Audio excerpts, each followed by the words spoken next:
Hey, what's up, guys? I thought I would do this. Shout out to Bizarre Brain Comics. Check out his channel. The guy was going over an old issue from the '70s of GI Combat. And it was while reading it. He kind of goes through it. It was like, you know what? I have a bunch of these old GI Combat. Some of them even still have their covers attached. Still, I said, let me go over the. I would say it's easy content, but I don't think DC really cares about this stuff, which is a shame because this was some really good comic work. Of course, GI Combat was their war anthology. I remember Sergeant Rock was the other one.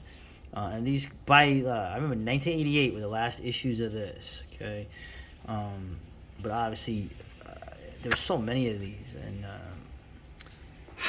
now you know me, right? You know how I view World War II. I think it's pretty damn obvious how I view it, and some of the other conflicts.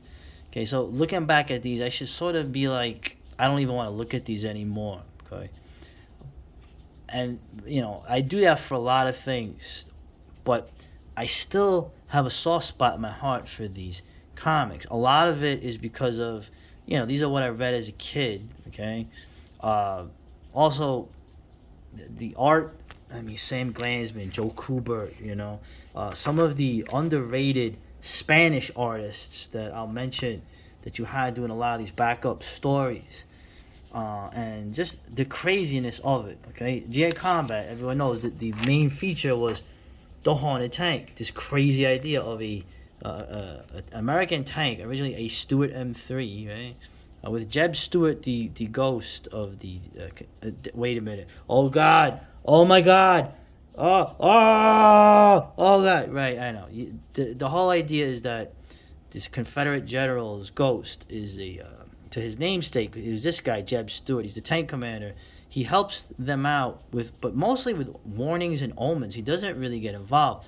They're not really supernatural stories. That's what makes it so bizarre. Every now and then he would get involved, but for the most part, he would just give a cryptic warning to them, and then they would have to, get through it on their own wits, which I thought was cool. And one of the images of the Haunted Tank is that the Confederate battle flag is on the tank. Ooh, which is now a no-no. Okay, and it's sort of interesting too because at one point you have crew members get killed over time. You have Gus, right, the loader. He's a somehow, right, somehow there he is Gus. Somehow he gets into the tank.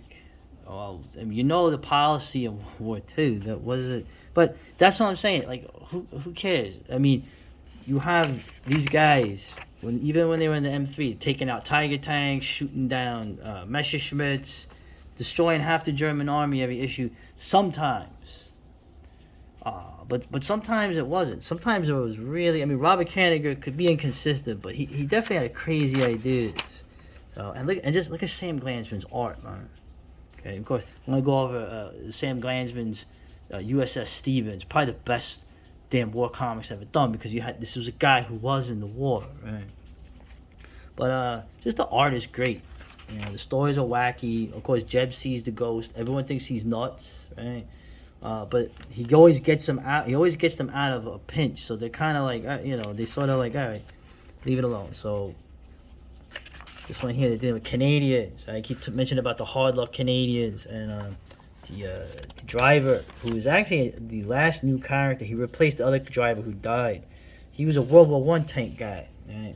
And he remembers the Canadians, and then now the guy's son is the Canadians once again making the Canadians try to take every damn hardest thing ever, with the lousy British equipment. Yeah. And of course, a lot of these stories were like this. These were like kind of like the war stories.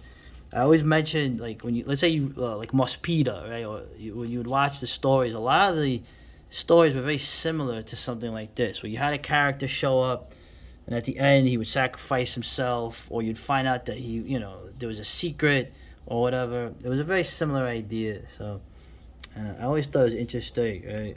Where, of course, now this is the early '80s. Now Vietnam is starting to enter the comics because the Nam is going to be in Marvel Comics in a couple of years after this. And of course, the Forgotten War, Korea, right? Vietnam, the war that people could never forget. So now speaking of the Forgotten War, right? Where's the artist here? Angel Trinidad Jr. They had a bunch of these artists. There's another. These are all, I assume, either Spanish or Filipino artists. They have a particular style that is recognizable and really good. Angel Trinidad Jr. Very underrated. I gotta look him up. Of course, this is basically a lot of like history here with the Korean. Right, one side suffered more than 1.5 million casualties. The other 2 million killed when they were missing. Right. Yeah, and so they kind of go over it, right?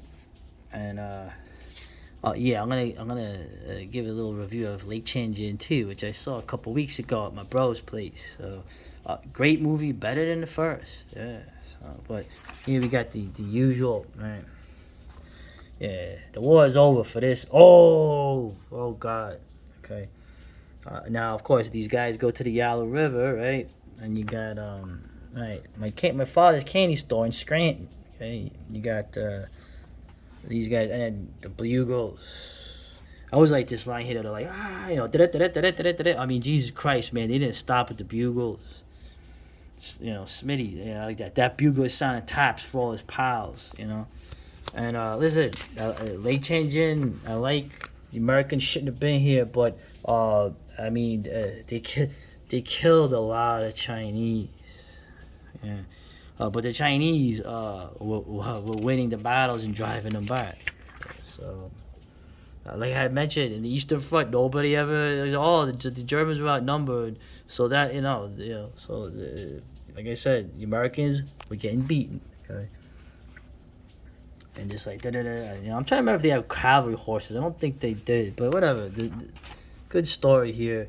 Got the BAR. They still have the BARs, man. The automatic rifles. Right?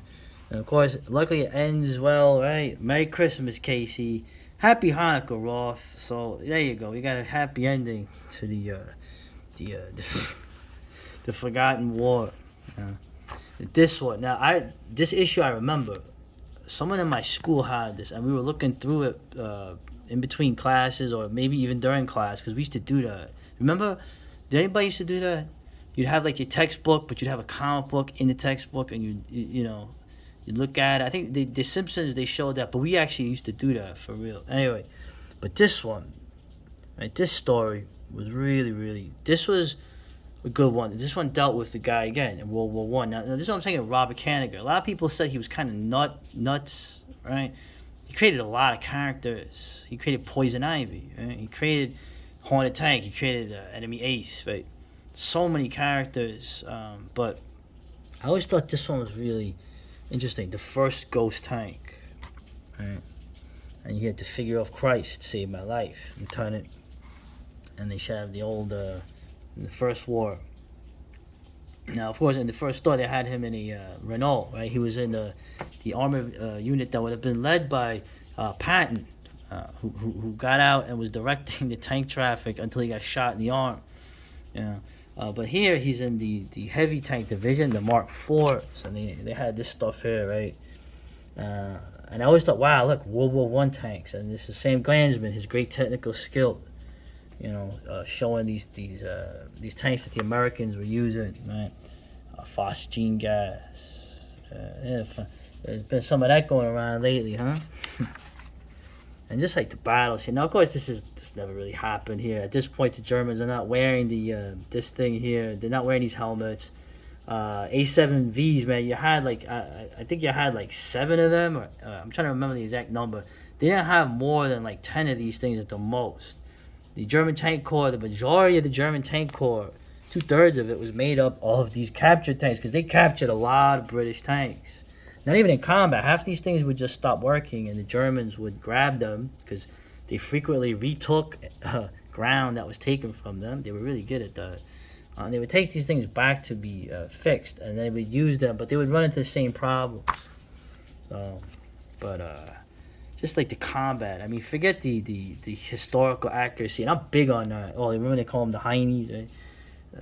It's just the savagery of it. You read this, like, you're not thinking this is a great war story. You're kind of like horrified at this.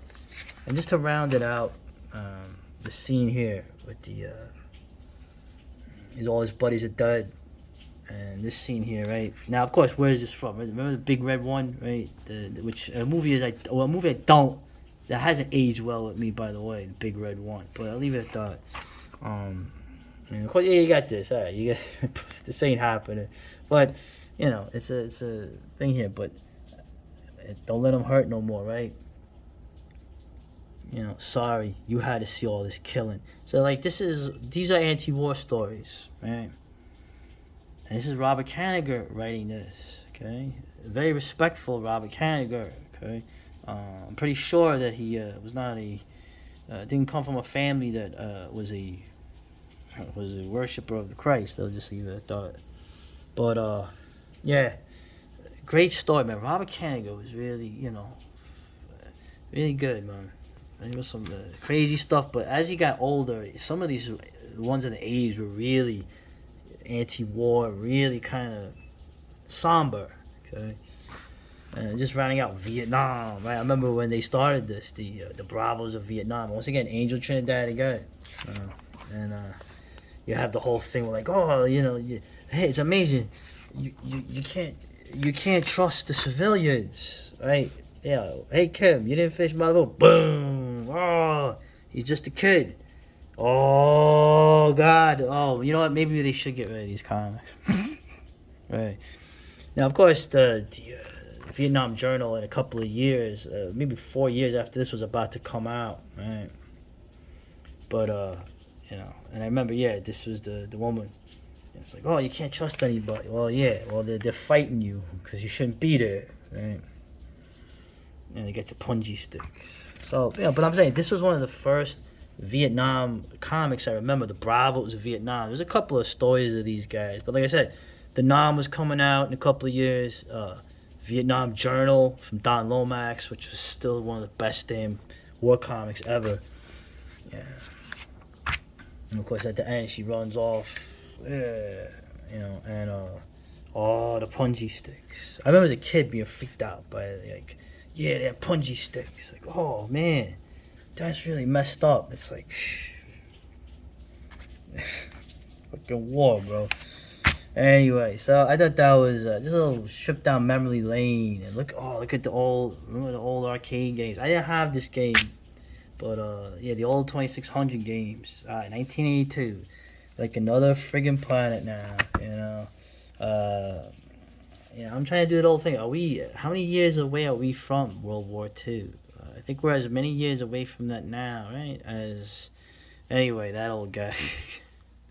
All right, GI Combat. I'm gonna go over some of these too. Yeah, it's quick, easy content for me. It's almost interesting because I haven't seen these in years, and I like to share something with you of comics that were better than the superhero comics. To be frank,